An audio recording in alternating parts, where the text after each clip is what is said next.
Hey,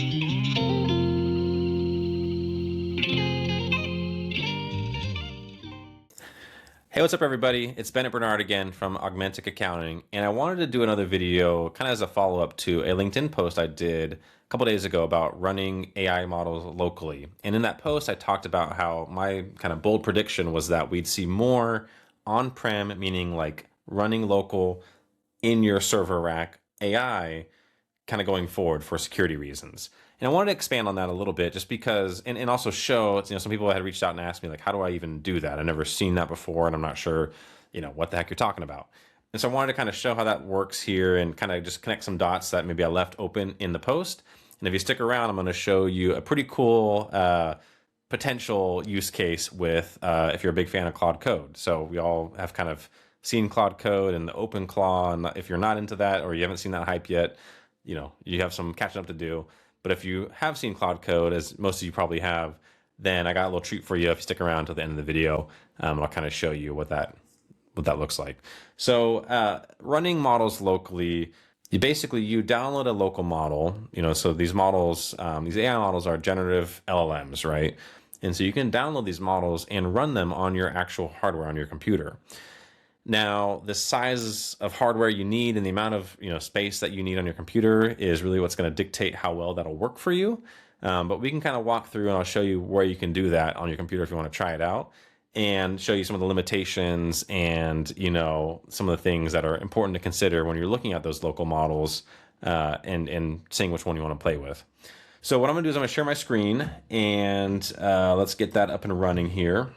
Yeah, so let's start with Ollama, right? So Ollama is a website where you can download a program and you can run these models on your own machine, right? So they have a CLI, a command line interface, where you can download it and then you can type in a command like Ollama run and then specify a model name and it'll download that model if it's not downloaded already to your computer, and then it'll run it right there on your machine. So pretty cool. So I'm going to go ahead and go into the models here, show you what that looks like. And you can see here, it's going to have all kinds of different models. Some of them you might have heard before, some of them, and most of them that you probably haven't. It's great to kind of have perspective on how many different LLMs are out there. We all hear about, Claude and Anthropic. We all hear about OpenAI and ChatGPT, but there is way more than that. And, you might have heard of DeepSeek. There's Qwen, which is really good. MiniMax is brand new. It's really good. It's almost as comparable to Opus 4.5 if you're using Claude Code, about that one.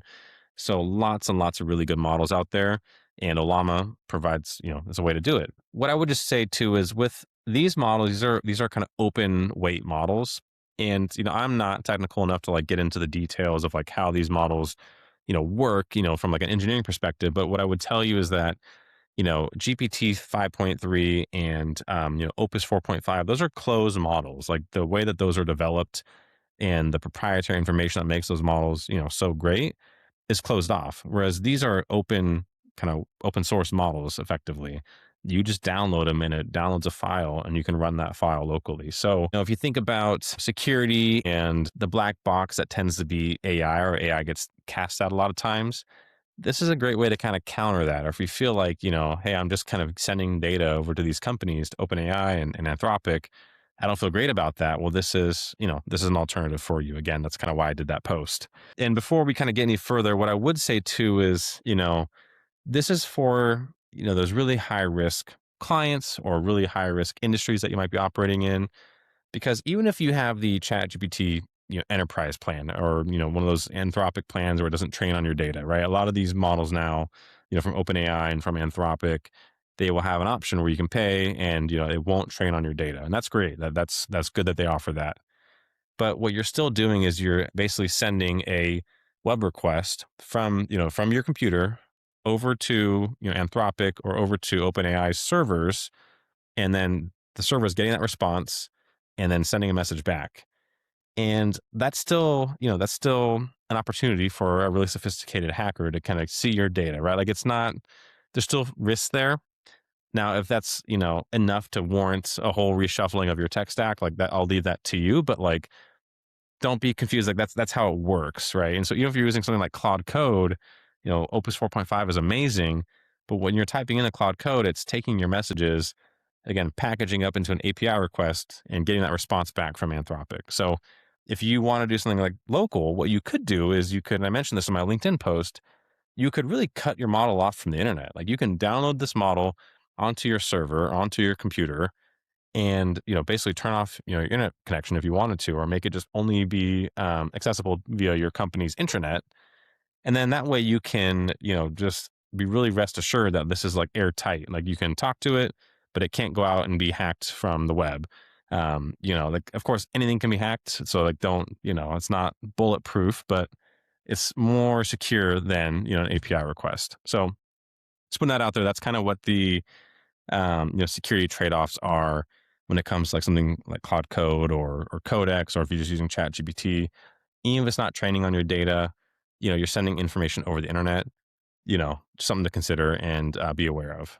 So let's get into these models here and take a look at them. And I think what you're going to find is that there's a lot to think about when we look at these. And, I just made the case for, airtight security and running things locally on your hardware, making it, really, really secure.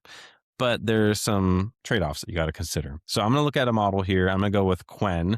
Whoops, I can't type. Let me go ahead and get that set up, and I'll go Qwen 3. So let's look at this one. And where's Qwen 3? There it is.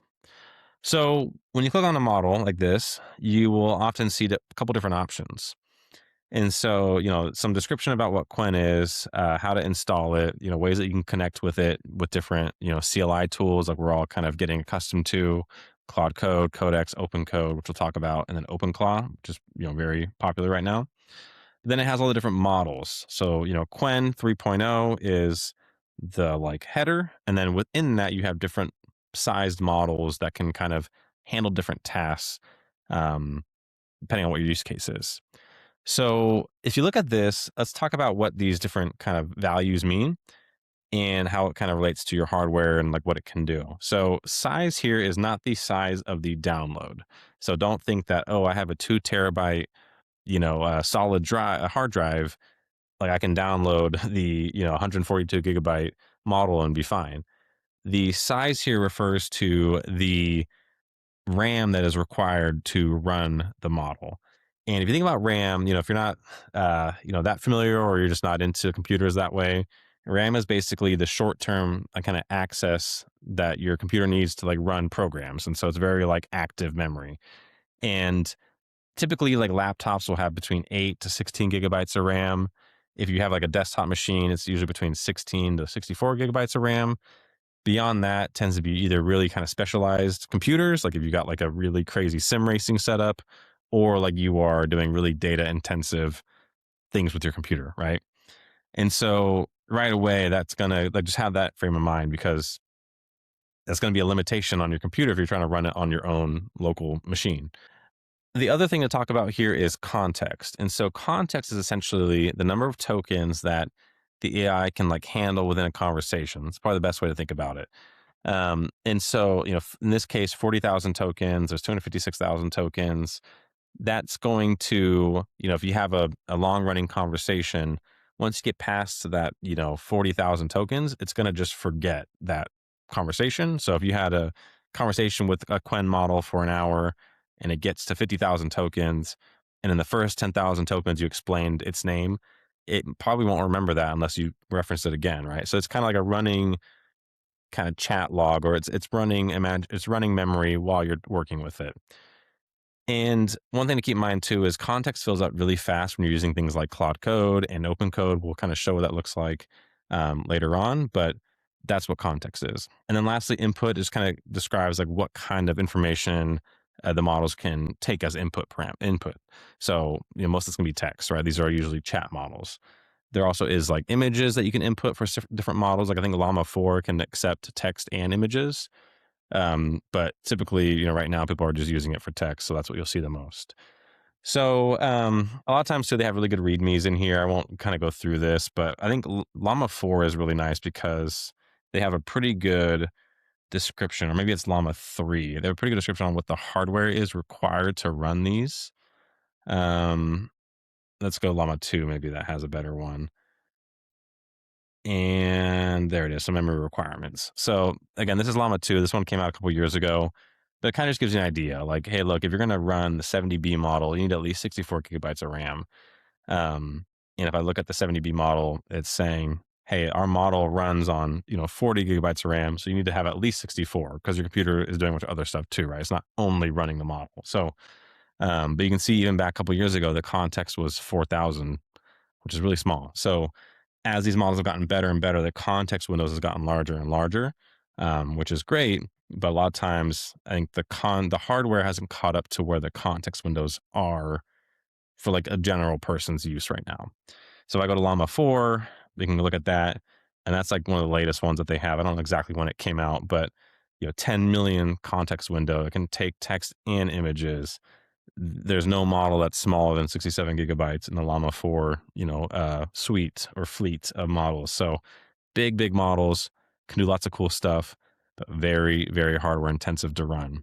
And, if you've listened to the podcast I do with my brother, the Break Even Brothers podcast, we've talked on that show about the AI companies like OpenAI, Google, Anthropic going out and trying to secure huge energy deals like nuclear energy facilities to secure energy resources, or buying up all the RAM and chips that way they can run these models.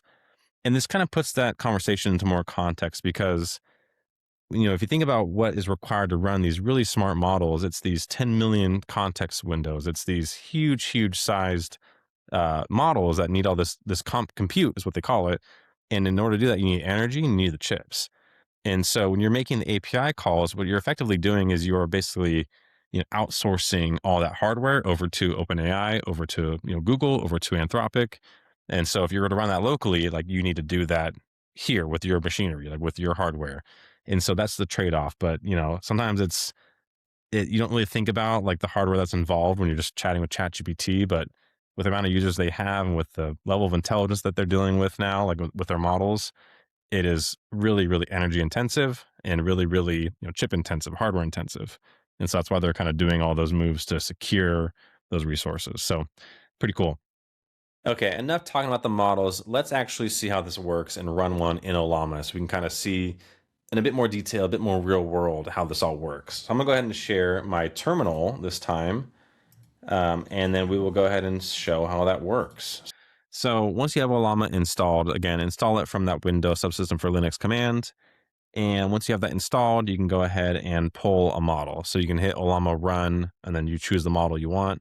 I did Qwen 3 8B. If I go back to, or if I were to go back to that web page where I was on Qwen 3, you could see that there was an 8B model. So I just hit Ollama run Qwen 3 8B, and it went ahead and downloaded it. Pretty straightforward. So from here, Ollama, you can do help, and it'll show you the different commands that you can do. You can do create a model if you wanted to make your own model. It's for a whole different thing. If you wanted to show information for a model, so we do Ollama show, and let's go ahead and do Qwen 3 8B. There you go. It has these different parameters, context length, all that cool stuff, right? So go ahead and do Ollama help again, just bring that back up. And lots of cool stuff, right? Llama PS is pretty nifty to kind of show like what's running. Nothing's running right now, of course. But let's go ahead and run one. Let's go ahead and run Qwen and see how that looks. Boom. Cool. So this is like a chat bot, right? So like, hi, how are you? And it's gonna be a little bit slower than ChatGPT, but still pretty good. Um, What's up? I'm a virtual assistant. I don't have any feelings. So right away, what you'll notice is that this is far less capable than, Opus 4.5 and, GPT 5.3, because it doesn't have access to all the stuff. Like it doesn't have access to the tools. Can't search the web right now. So these are all things that you've grown accustomed to the last couple of years.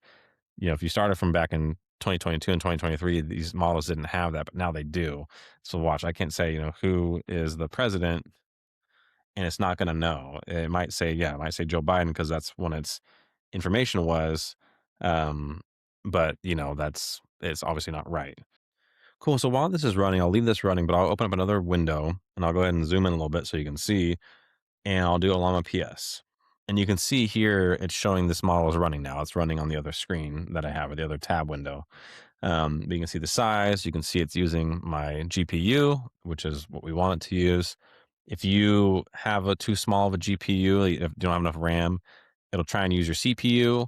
Or sometimes you might have a really, you might have a sweet RAM setup, like 32 gigabytes or 64 gigabytes, but make sure that Ollama is picking up your GPU because it might, sometimes it's when it gets installed, it's not always perfect and it might default to your CPU. That actually happened to me. I downloaded a pretty big model. I think it was like, I don't know, 13 or 14 gigabytes. And when I installed it, Llama was default pointing to my CPU. So I hit Llama run the model name, and my computer sounded like a Harley. Like it just took off. Like the noise was crazy, and then it just shut down. So, yeah, don't do what I did. But yeah, so you make sure it's hitting GPU, and then you can see the context, which is kind of if you looked at that Qwen page, 4000K or 4K was the context window. So you might be saying, Bennett, why are you showing me models that can't even tell me who the president is and what the weather is in Phoenix? And I get it. I would agree with you, but there's a couple things I would point out. I think one, it's really a hardware problem. So, if you had the hardware, you could download these really intelligent models. We talked about Llama 4, but there's also Kimi 2.5. There's MiniMax 2.5. Those are all models that rank basically within the same range of like benchmarks as Opus 4.5 and Codex and GPT 5.3, right? Those are all the, name brand models that get all the recognition. But these open source models basically get the same intelligence and you can download them for free, which is really cool. So it's a hardware problem. But the other thing too is I would say the element of control is really important for certain folks. And so if you think about, back in 2023, 2024, ChatGPT had an O3 model and they had a 4.0 model. And these were kind of their first like thinking model, and then 4.0 was just, I don't know, like a general purpose model. But basically, you might have built your whole workflows around these specific models. You kind of got accustomed to how, O3 would respond to you. You got accustomed to how, GPT 4.0 kind of works. And, at some point, OpenAI, ChatGPT, they said, hey, we're done with these models. We're going to bring in some new ones. And, for good reason, right? These new models are more intelligent, but you don't really get to control that. You're at the whims of them deciding to do that. And that's not for everybody. Like some people want that control, right? Um, one thing that you could do is if you have a model downloaded on your hardware, you decide when you want to update that. You might want to update that once a year. And that way it's a much more managed approach and you can kind of dictate, get everyone ready for it, download the model, make the test changes, make sure everything looks good, and then, roll it out to production, right? Like you can much more manage that process when it is, just downloaded on your machine.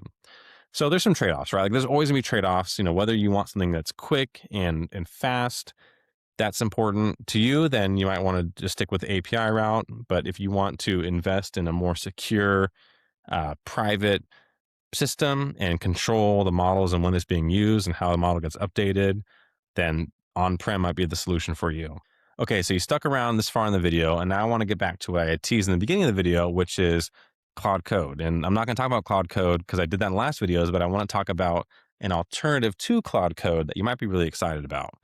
And that alternative is OpenCode. So you can go to a website, I think it's opencode.com, or just Google OpenCode and it'll get you to the right place. And you can download this CLI tool. It's just like Claude Code, but you can run any model you want on OpenCode.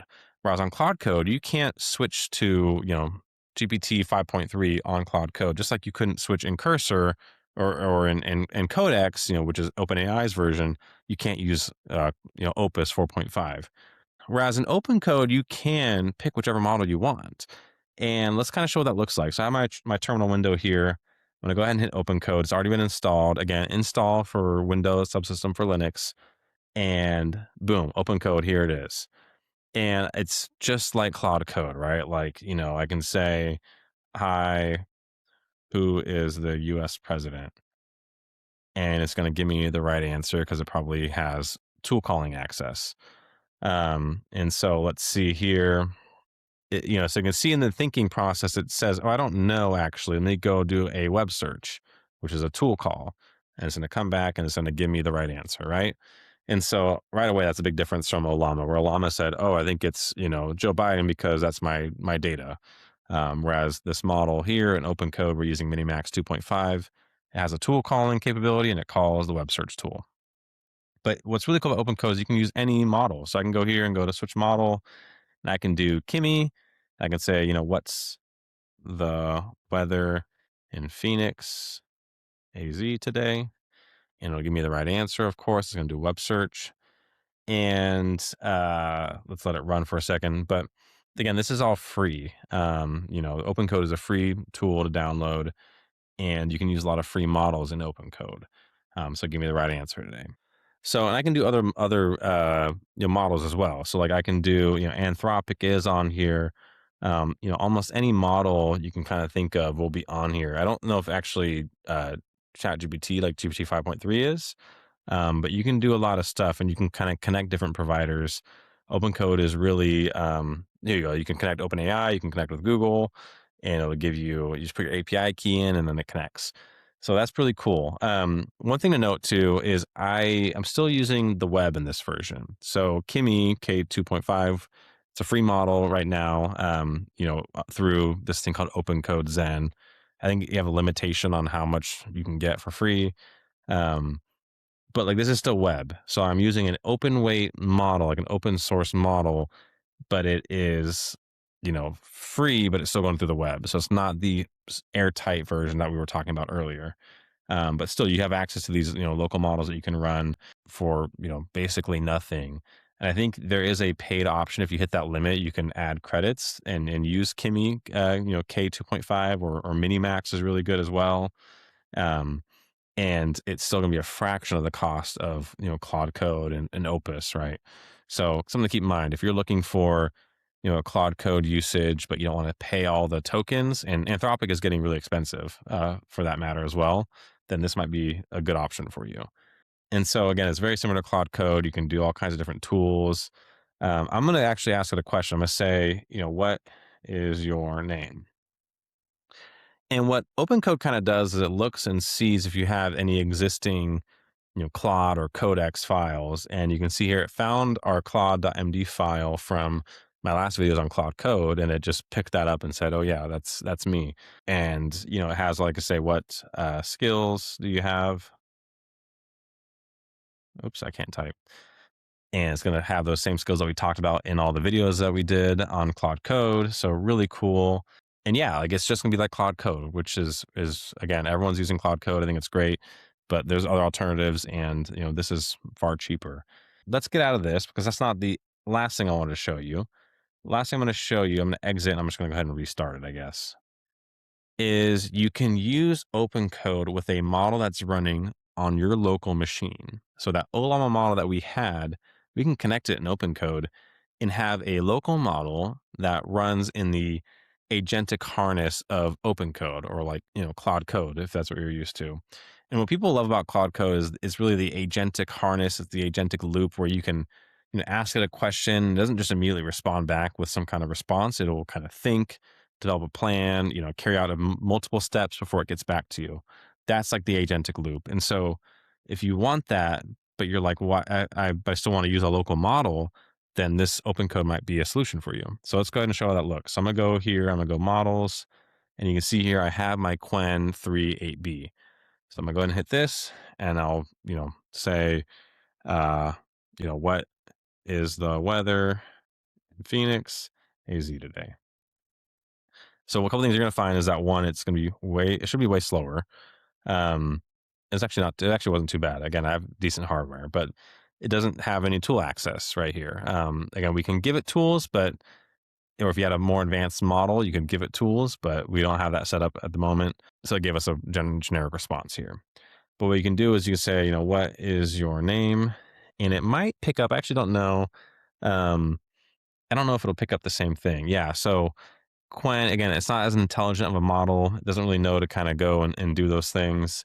But you can still have the agentic harness, again, with a local model if you had a model that was intelligent enough and that you had the right kind of setup in place. So if you had a Llama 4 model that was running hardware that was on your local server, you can connect with it in OpenCode and then chat with that model and have the right tools, have the if you had a really sensitive process, you wanted to use AI for it, but you felt like there were security issues, this might be the path for you. Just saying.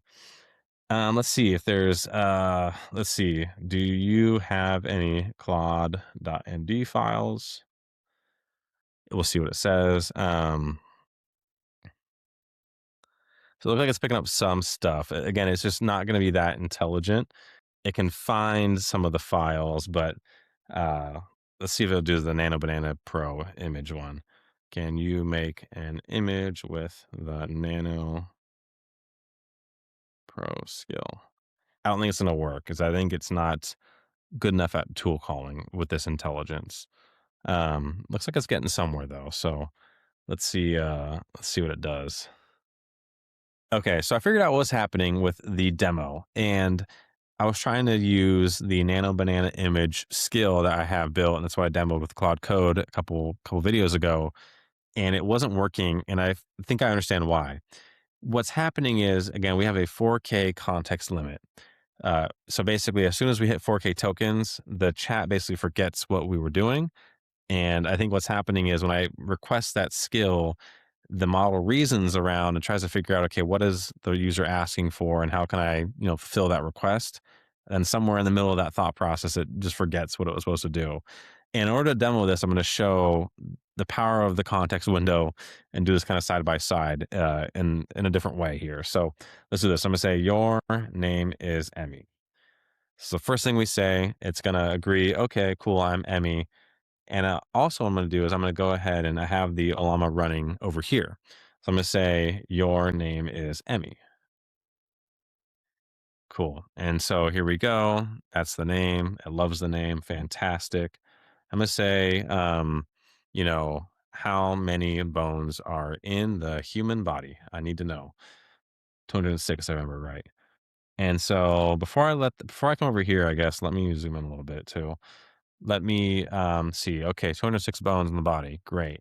You can see we're already at this 4,000 context window. And I think we were there on the first chat request, if I remember correctly. But in any case, we're already there. Let me go back over here and I'll say how many bones are in the human body. And it's going to give me, hopefully it's the same answer, right? 206. Cool. Great. So now what I'm going to do is I'm going to go back to OpenCode and say, what is your name? It's not going to remember, I think. And yeah, there it is, right? I don't have a specific name. But if I go back to Ollama, what is your name? See, it remembers Emmy. And so what I thought this was actually really helpful for me to understand. I figured I'd share it in this video as well because the context window, like this is a great demonstration of that context window. And again, using something like Claude Code, using something like OpenCode, these CLI tools, you are sending a bigger payload of information over to the AI model. Again, whether that's the API or whether that's, running locally, whatever the case may be, you are still sending a bigger payload of information to the AI model. So just keep that in mind. And, that's why this one wasn't working. If I downloaded a bigger model, one that really pushed my hardware, I might be able to get away with a tool call or two, but not for this video. So let's wrap it up there. Again, I went pretty long in this video, but wanted to kind of just do a follow up to the LinkedIn post I did and just get really into the weeds on it. And I don't know, this stuff is fun for me, so I figure let's just chat about it.